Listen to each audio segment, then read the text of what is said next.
reconnaissons le Messie. Réjouissons-nous, car Dieu n'est pas perçu par les prophètes, Jésus ou ses disciples comme un être dominateur, éternel et indifférent au monde. Au contraire, il y fait retentir sa parole.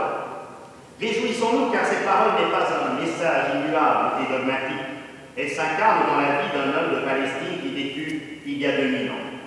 Réjouissons-nous, car cet homme n'est pas un pieux souvenir à embaumer et à vénérer. Nous confessons que par son message reçu comme un évangile, c'est-à-dire littéralement une bonne nouvelle, il reste présent au monde pour l'éternité. Prions. Père, tu bénis pour nous ce temps de culte. Donne-nous de nous réjouir de ta présence parmi nous, d'être réceptifs à l'écoute de ton évangile pour pouvoir le transcrire dans nos vies.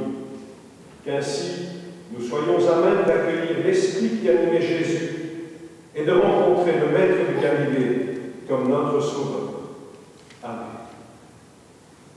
J'ai rêvé d'un monde où l'on ne savait plus ce que signifie le mot oppression. J'ai rêvé d'un monde où l'on pouvait manger et chanter sans que d'autres ailleurs manquent de pain et vivent dans les lacs. J'ai rêvé d'un monde où le chant des oiseaux avait remplacé le bruit des arbres. J'ai rêvé d'un monde où plus personne ne cherchait à réussir sa vie pour lui-même. Un monde où le poète n'avait plus peur de proclamer très haut son chant le plus précieux. J'ai rêvé d'un monde qui ressemblait au royaume de Dieu. Ce rêve, c'est peut-être ma prière, mais ce rêve, c'est sûr, orientera mes choix et mon action. Je vous invite à vous lever pour chanter à la page 238 dans le recueil, les strophes 1 et 3 du cantique « Viens en cette heure, ô tendre Père, te révéler à tes enfants ».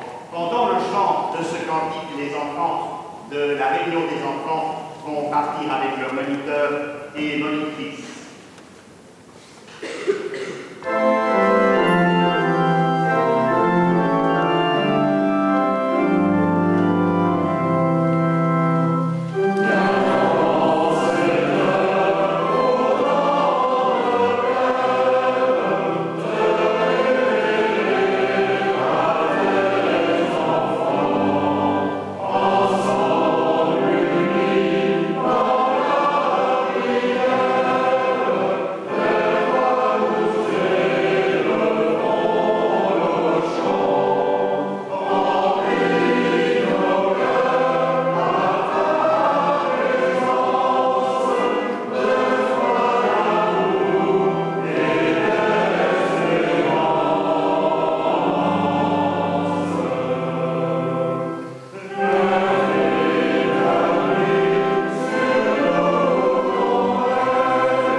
Écoutons comment se traduit l'expression de la volonté de Dieu. Frères et sœurs qui souhaitez offrir à Dieu un culte en esprit et en vérité, soyez attentifs aux appels de sa parole, fondement de toute réforme. La parole de Dieu est vivante et efficace, plus acérée qu'une épée à deux tranchants. Elle met à nu les intentions de notre cœur. Mettez-la en pratique et ne vous contentez pas de l'écouter en vous amusant vous-même par de faux raisonnements. Voici comment l'apôtre Paul transcrit cette volonté de Dieu dans sa lettre aux Romains. Ne vous conformez pas au siècle présent, mais soyez transformés par le renouvellement de votre intelligence pour discerner ce qui est bien, agréable et parfait, c'est-à-dire conforme à la volonté de Dieu. Que votre amour soit sincère. Détournez-vous du mal et attachez-vous au bien. Soyez joyeux dans l'espérance, patients dans l'adversité et persévérants dans la prière. Bénissez même ceux qui vous occasionnent des torts. Bénissez, ne maudissez jamais. Réjouissez-vous avec ceux qui sont dans la joie et pleurez avec ceux qui pleurent. Si vous en avez la possibilité, et pour autant que cela dépend de vous, vivez en paix avec tous les hommes. Ne vous laissez pas vaincre par le mal, mais soyez vainqueurs du mal par le bien. Je vous invite à la prière. Oui, Seigneur, tu nous invites au renouvellement de notre intelligence et nous sommes lents à comprendre les chemins de l'Évangile. Tu nous appelles à discerner ce qui est bon et juste et nous sommes paresseux dans la recherche de tes voies. Tu nous exhortes à être vainqueurs du mal par le bien et nous préférons fuir le mal ou nous laisser envahir par lui. Toi, notre frère et ma sœur en humanité, pardonne-moi et toi, Seigneur, prends pitié de moi. Conduis-moi. Conduis-nous dans les sentiers de la justice. Apprends-nous à être joyeux dans l'espérance, patients dans la détresse, à bénir ceux qui nous entourent, même s'ils nous causent quelque peur. Apprends-nous à bâtir la paix, à être de fidèles artisans de toutes les réconciliations possibles. Apprends-nous à choisir les voies du pardon plutôt que celles de la vengeance. Que ton évangile ne reste pas lettre morte dans un livre, si beau et inspiré soit-il, mais que cette bonne nouvelle devienne parole vivante pour notre vie, afin que nous puissions aussi en faire profiter les autres. Devant Dieu et devant nos frères et sœurs en humanité, nous exprimons encore notre repentance en citant la prière du théologien protestant Karl Barth. Seigneur Dieu, tu sais qui nous sommes, des hommes et des femmes qui ont bonne conscience ou des hommes et des femmes qui ont aujourd'hui mauvaise conscience, des gens contents ou mécontents, rassurés ou anxieux, des chrétiens de conviction ou de tradition, des chrétiens engagés ou des chrétiens occasionnels, déçus ou désabusés. Tu sais d'où nous venons, du cercle de nos parents, amis et connaissances, ou d'une grande solitude, d'un bien-être paisible ou de toutes sortes de difficultés et de tourments, de rapports familiaux sereins et aimants, ou tendus, voire brisés, du cœur de la communauté chrétienne ou de sa périphérie.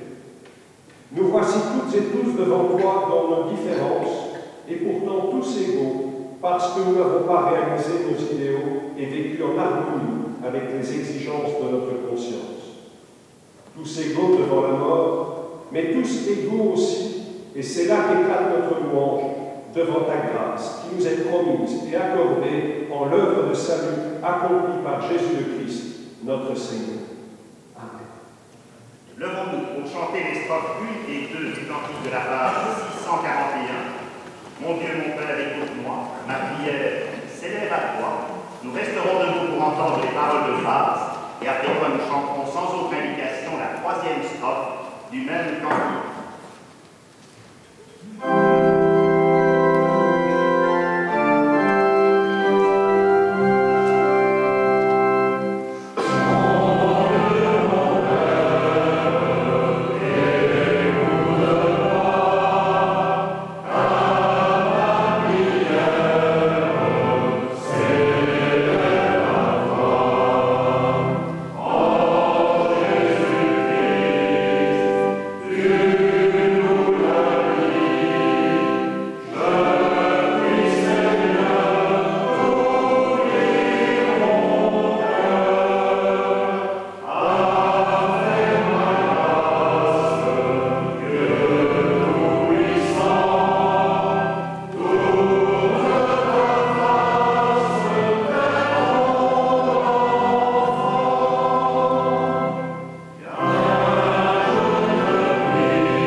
pardon rencontre nos imperfections et nos limitations. Que son amour soit la source pour chacun et chacune d'entre nous de bénédiction. Que son pardon nous construise. Que sa paix nous accompagne. Amen. Alléluia.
Dans le Premier Testament, dans le livre des Proverbes, au chapitre 2, nous lisons les versets 2 à 12a.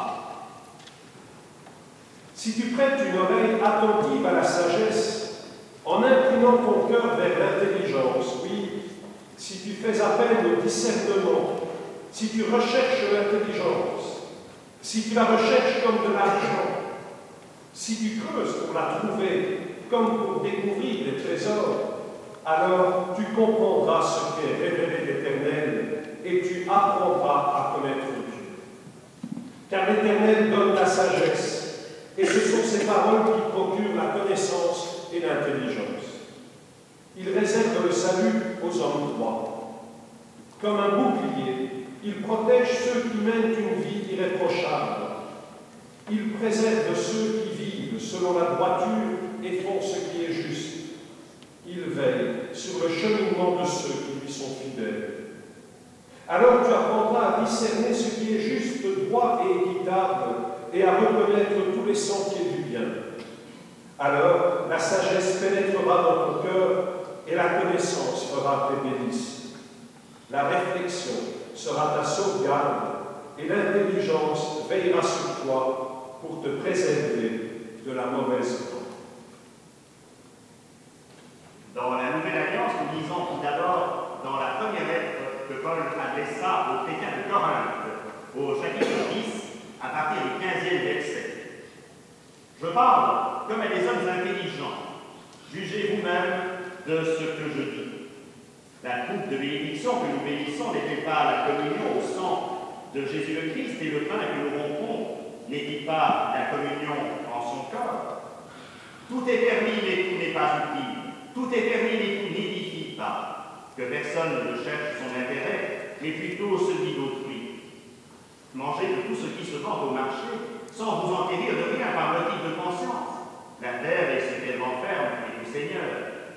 Si un non-croyant vous invite et que vous vouliez aller manger, vous pouvez manger tout ce que l'on vous présentera, sans vous enquérir de rien par motif de conscience. Mais si quelqu'un vous dit ceci a été offert en sacrifice, n'en mangez pas, à cause de celui qui a donné l'avertissement. Je parle de votre conscience. Ma liberté serait-elle jugée par une conscience étrangère? Non. Si je mange avec action de grâce, pourquoi serais-je damné au sujet d'une chose dont je rends grâce? Soyez mes imitateurs, comme je le suis moi-même de Christ. Et nous lisons ensuite dans l'Évangile selon Luc, un court extrait de la première prédication de Jésus le Christ en Galilée, dans une synagogue. Il se rendit à Nazareth, où il avait été élevé, et selon sa coutume, il entra dans la synagogue le jour du sabbat, et se leva pour faire la lecture.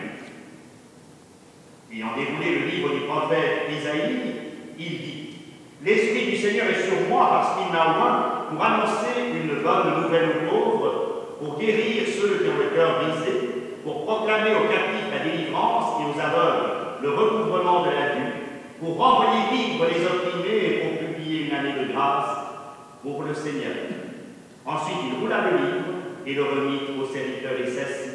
Et tous ceux qui se trouvaient dans la synagogue avaient les regards fixés sur lui. Alors il commença à leur dire: aujourd'hui, cette parole des Écritures que vous venez d'entendre est accomplie. Et tous qui rendaient témoignage et étaient étonnés des paroles de grâce qui sortaient de sa bouche. Et ils disaient: n'est-ce pas le fils de Joseph? Seigneur, ta parole est vérité, sanctifie-nous par ta vérité. Amen. Et je vous invite à vous lever pour chanter au cantique 264 les strophes 1, 2 et 3. Comme un souffle fragile, ta parole se donne, comme un vase d'argile, ton amour nous façonne.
Réfléchir avec sérieux et bonne foi exige, outre un souci de moralité, un réel travail d'édification intellectuelle. Vouloir le bien pour mieux comprendre le propre de cet idéal et la méditation en est la source. Rappelez-vous d'ailleurs que dans les Écritures, à plusieurs reprises, l'apôtre Paul a insisté pour que nous n'en restions pas ouverts, mais que nous passions aux nourritures solides, autrement dit, pour que nous approfondissions notre foi. Trop souvent, les chrétiens réduisent la réforme, les chrétiens protestants réduisent la réforme en distinct opposition entre le salut par la foi prôné par Luther et le salut par les œuvres prôné par le clergé de ce temps. Mais n'est-ce pas là une sorte de fausse querelle qui cache une problématique beaucoup plus fondamentale? En effet, l'auteur de l'Épître de Jacques remarquait dès le 1er siècle que la foi sans les œuvres est morte. Et les protestants, pas plus que les catholiques, n'échappent à cette tension entre la foi et les œuvres. Il est clair que nous voulons marquer notre foi dans le monde par une parole de paix, par une parole d'amour, par une parole d'accueil. Cette dialectique doit être reçue et vécue par chacun. des réformateurs dépasse cela, en offrant les écritures judéo-chrétiennes à chacun et chacune dans sa langue. C'est la liberté de conscience qu'il propose et défend. En relativisant le pouvoir du clergé et en rejetant certains dogmes qui figeaient l'Église, c'est vers une nouvelle compréhension de l'Évangile qu'il nous oriente. Ce qui différencie aujourd'hui, comme jadis, la théologie réformée conséquente, c'est que les protestants, en principe, défendent la libre pensée, tandis que dans d'autres familles chrétiennes, on préconise plutôt une théologie du libre arbitre. En quoi consiste-t-elle, cette théologie du libre arbitre, dont nous voulons en partie nous détacher? Elle est en quelque sorte à nos yeux l'antithèse du libre examen. Les adeptes de ce principe métaphysique affirment que l'homme, créature souillée par un péché originel, a un pouvoir absolu de juger et de vouloir. Et par son choix, l'homme exercerait son libre arbitre. Dès d'abord, cette affirmation nous paraît fort discutable. Nous savons toutes et tous à l'heure actuelle que le développement de la personnalité humaine n'est pas exempt de déterminisme et de déterminisme nombreux. Pensez à l'influence du milieu parental, du milieu social et économique, géographique, philosophique et religieux. Tout cela délimite et limite sans discussion possible ce pouvoir que l'on voudrait absolu pour l'homme de juger et de choisir. Mais cette thèse n'est pas seulement discutable, elle est également dangereuse pour la sauvegarde de la liberté individuelle et de la tolérance. Dans ce système, en effet, la liberté n'aurait été attribuée à l'homme que pour lui permettre une soumission volontaire et complète à un système de croyances a priori. S'il se soumet, et tant qu'il se soumet, il demeure dans la voie du bien. Par contre, s'il ne se soumet pas, il entre dans la voie du mal qui mène à l'anéantissement. Si dans pareil système on nous présente la liberté humaine comme absolue, nous ajoutons quant à nous que si ce qui nous semble absolu en l'espèce, c'est la contrainte morale. La liberté apparaît dès lors comme un état malheureux, résultant de l'infériorité de la créature placée devant un Dieu qui ne lui laisse qu'une seule alternative, se soumettre en tout et vivre, ou objecter un tant soit peu et mourir. Mais est-ce vivre que d'être uniquement orienté et dirigé par le passé, si riche soit-il, sans aucune possibilité créatrice, fixée sur des dogmes et une morale ignorante? Face à une telle Église, face à un tel Dieu, nous aurions tout fait de rejoindre les rangs de l'athéisme. Heureusement qu'il existe, et les réformateurs nous y ont préparés, il existe une autre voie pour appréhender Dieu, plus dangereuse parce que les contours et les lois sont plus flous, mais combien plus exaltant parce qu'elle nous permet de nous épanouir au contact de tous, sans intolérance, tout en gardant notre spécificité et nos principes. Si un païen vous invite, disait Paul, et que vous vouliez y aller, prenez tout ce que l'on vous présentera, sans vous enquérir de rien par motif de conscience. C'est seulement si quelqu'un vous dit « ceci est une bête sacrifiée aux idoles » que vous devez vous abstenir, non à cause de votre conscience, mais de la sienne. Pourquoi ma liberté serait-elle jugée par une conscience étrangère? Il nous est loisir de prolonger cette thématique et de l'actualiser. Rechercher en chacun et chacune ce qui est sage, juste et bon. Partager expérience et pensée avec tous. Votre liberté n'est limitée que par celle de votre vis-à-vis. Nous nous sentons proches ici du royaume de Dieu, proches de l'affranchissement auquel nous convie Jésus de Nazareth. Et curieusement, nous nous sentons proches aussi de ses exigences. Exigences d'amour, de justice, d'humilité, d'accueil, de tolérance, valables pour tous les hommes et toutes les femmes de bonne volonté. Et voici que les chrétiens peuvent rencontrer les adeptes d'autres religions, les agnostiques, le monde scientifique et philosophique, celui de la raison, tant il est vrai que la liberté spirituelle tend à amplifier la capacité de réaction mentale de l'être humain pour lui permettre de cultiver ses idées propres et de réfléchir à celles d'autrui, pour pouvoir lui-même changer de cap le cas échéant, ou pour approfondir ce qui le caractérise et en faire profiter les autres. Notre foi n'en souffrira pas, elle ne pourra que se purifier. Chaque homme, chaque femme a le droit de chercher des satisfactions en dehors des d'effets vérifiables et de s'attacher, pour des motifs divers, à des idées que l'État dit de la science rend peu susceptibles de vérification, mais qui n'en sont pas moins profondes et nécessaires à l'épanouissement humain. La sensibilité, l'émotivité, la symbolique, les mythes, la foi sont aussi des moyens de connaissance. Nous n'avons pas à baisser pavillon face à la montée des sciences dites exactes. Nous n'avons pas à nous culpabiliser en examinant le passé de l'Église. Celui qui assume la responsabilité de l'histoire se présentera toujours les mains sanglantes devant les siècles qui suivent. Mais n'oublions jamais que la religion fut déterminante en bien des phases de progrès dans la vie de l'humanité. Elle s'est exprimée par des textes remarquables, des œuvres picturales et musicales sur lesquelles le temps n'a pas d'emprise.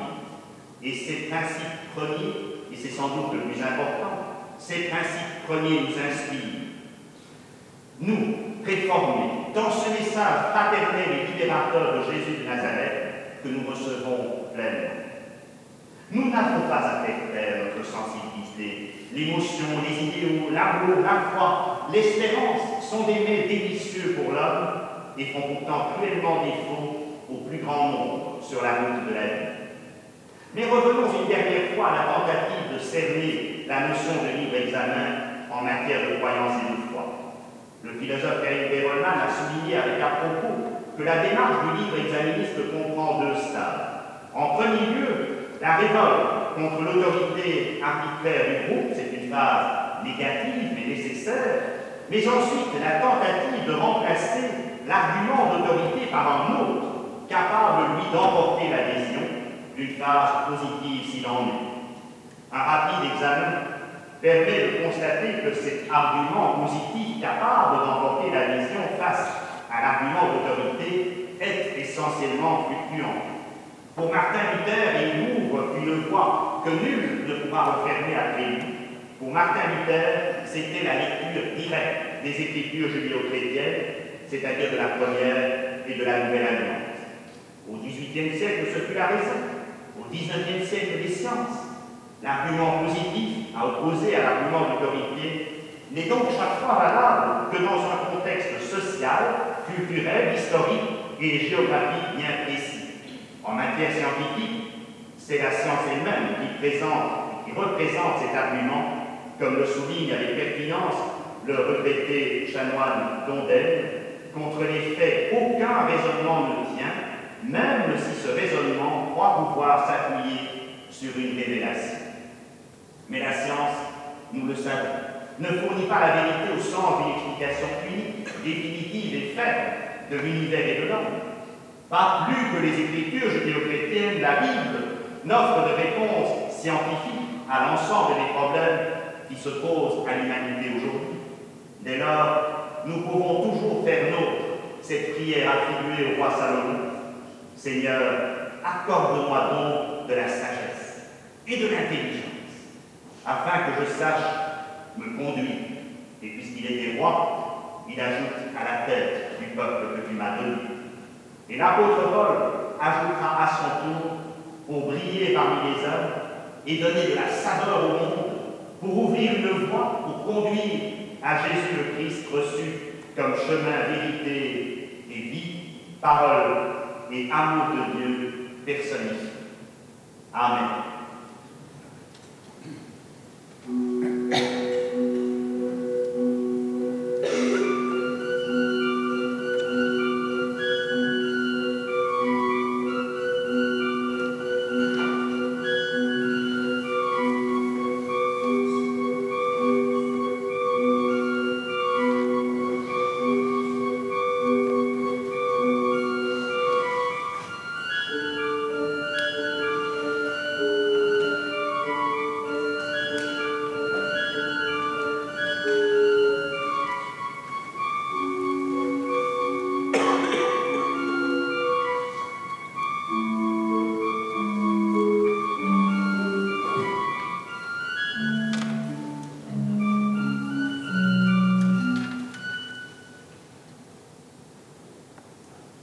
Nous remercions chaleureusement notre brillant organiste titulaire, M. Jean-Marie Zouba, pour le programme musical qu'il nous présente en ce jour.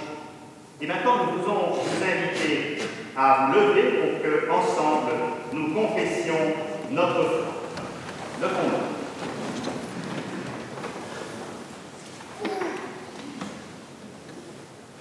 Il était une fois un homme, Jésus. Il a traversé ce monde comme une étoile. Il a fait sauter les verrous des maisons des riches. Il a appelé les miséreux à des banquets de fortune. Il a uni sa salive à la poussière des terres desséchées. Il se redresse pour l'éternité, loin des gardes, des banquettes, des aromates et des pierres scellées. Comme un jeune bélier en tête du troupeau, Comme un premier de cordée, il entraîne à sa suite sur des chemins d'errance et de liberté ceux qui sont prisonniers de leur filet, ceux qui sont trop petits pour redresser la tête, ceux et celles qui ont de trop longs cheveux pour être respectés. à nous tous il dit, vous mangerez et boirez à ma table. Je veux que là où je suis, vous y soyez aussi. Rien ne peut vous séparer de l'amour de Dieu. En effet, Christ aimant attire et conduit chacun et chacune de nous dans son sillage vers la source de vie, vers la résurrection et vers l'étoile. Laissons la force d'amour qui émane de lui nous arracher à nos piédestaux, à nos lits de souffrance et à nos labeurs monotones. Nous restons debout pour chanter ce merveilleux cantique. Réformé s'il en est, à toi la gloire, au ressuscité. Nous chanterons les strophes 1 et 3 à la page 456 dans nos recueils.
remettons-nous en question, tout comme Luther, Calvin, Zwingli, Castellion, Servet, Knox et tant d'autres.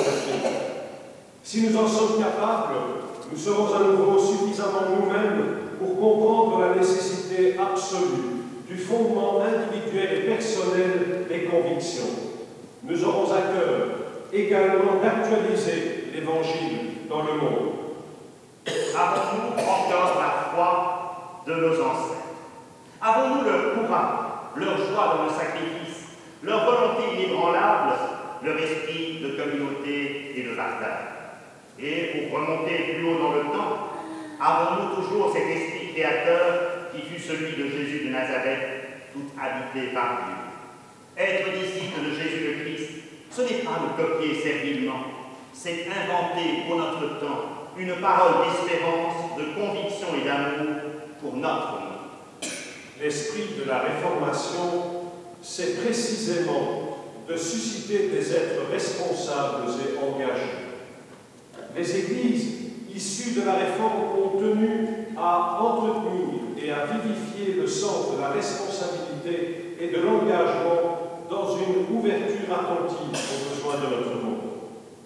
Actualiser l'Évangile, c'est se refuser à ignorer tout ce qui se passe, savoir se scandaliser de l'injustice là où elle se manifeste, comprendre qu'il n'y a pas de séparation entre le moment du culte et la vie quotidienne, entre le profane et le sacré, et ce, même s'il doit nous en coûter.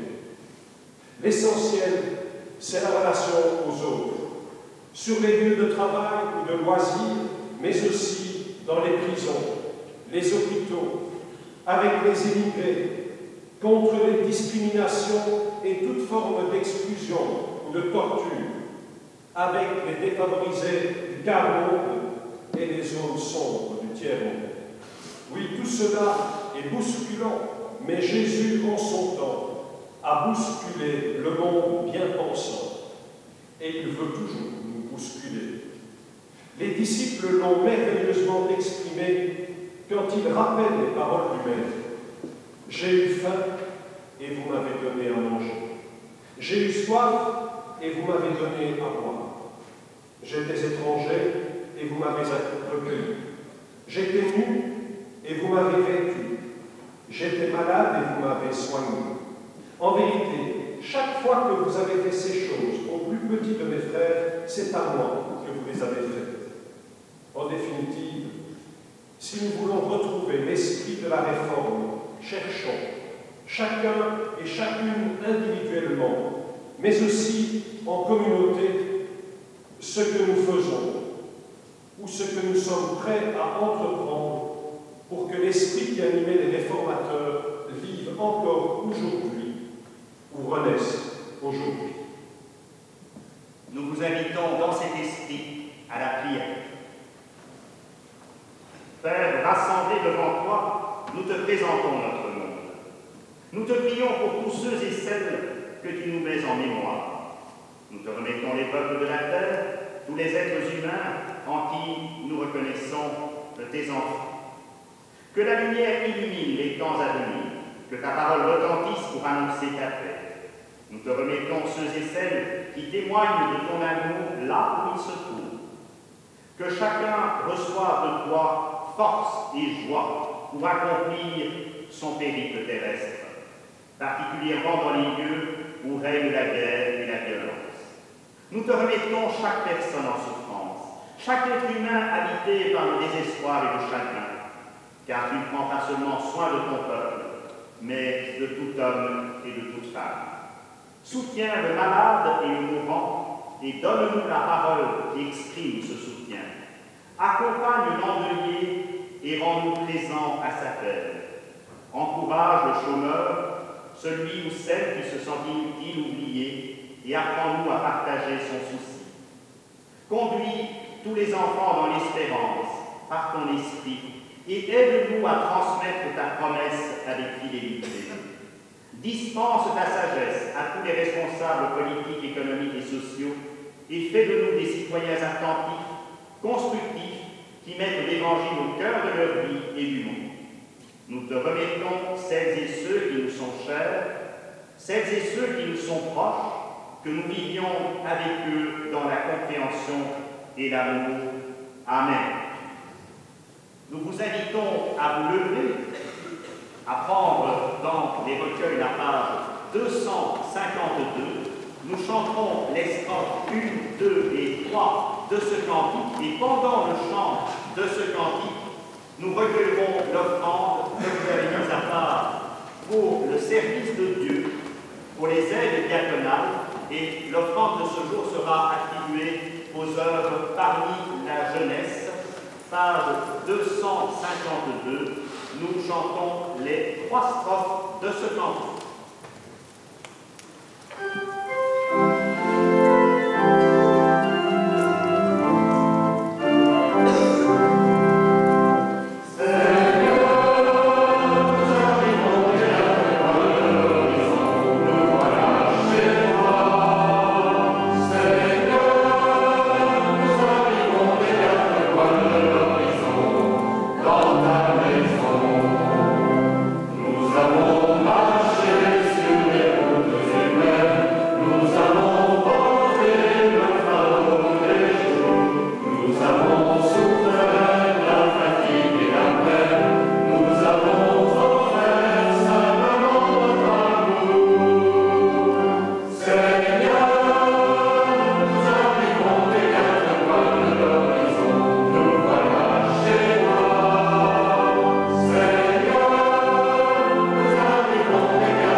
Qu'il vous conduise, départ et arrivée, allez dans la joie que donne le Seigneur. Amen.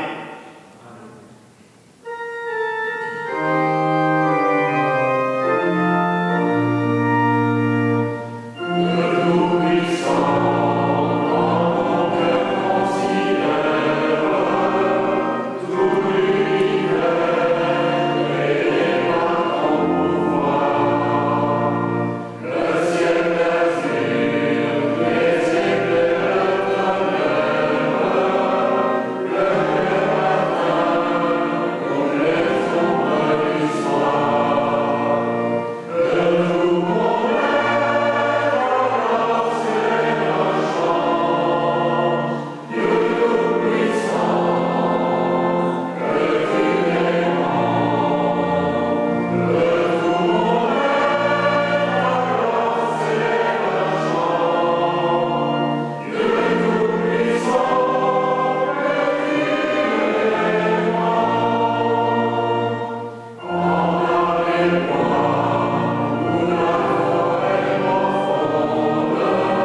Arnold et Jean.